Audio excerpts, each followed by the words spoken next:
Well, before the break, we learned about renting versus buying a home, and regardless which you choose, there's one thing you need to be aware of. If you have a deck, then you have to know its limitations. That's just not something you can ignore. Yeah, every year we hear about decks collapsing and injuring or even killing people. And these aren't isolated incidents. The Consumer Product Safety Commission says thousands of people are hurt on decks each year. The problem, according to the North American Deck and Railing Association, is that there are 40 million decks that are at least 20 years old and don't comply with current building codes. So, how do you know if your deck is safe? We find out in today's Angie's List report.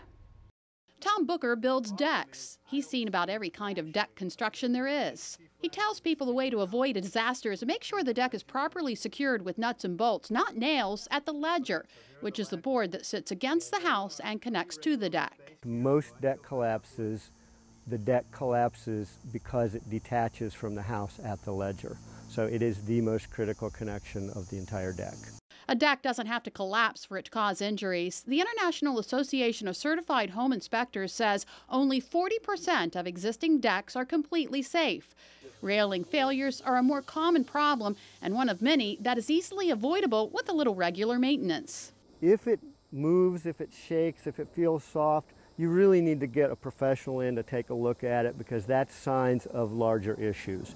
You should inspect your deck at least once a year and be sure to check the flashing where the deck meets the house to make sure there's not water getting in there, because if it does, the wood might rot and cause damage. You can do a quick check for signs of decay on a wood deck by exposing the post where it goes into the ground and then pushing a screwdriver into it. If you can push into the wood, you've got a problem that needs some professional attention. If you've fallen behind on your deck inspections, Angie's List says it may be time to call a pro. If it's been a while since you've had your deck inspected, it's probably a good idea to go ahead and have a professional inspect it. The typical cost for an inspection is $50 to $200. As far as the look of your deck, you can expect it to change over the years. So pressure-treated pine and cedar, all of the natural woods, will do some cracking. That is almost always a cosmetic issue rather than a structural issue. Angie recommends an inspection by a deck builder rather than a deck maintenance company to make sure you're addressing structural issues and not just cosmetic concerns. Yeah, you know, keeping an eye on your deck isn't just important to avoid injury, but liability too. Kelly Geloff, a managing partner at Tunnel and Razor Law Firm, says a homeowner could be at fault if someone gets injured. You may remember Kelly gave us an example last month. Let's say you and some friends are out on a deck, but it's obviously that there are too many people on it. If that deck collapses, Kelly says then most likely the homeowner or tenant will be held responsible. But that's not the only situation that can land you in legal trouble.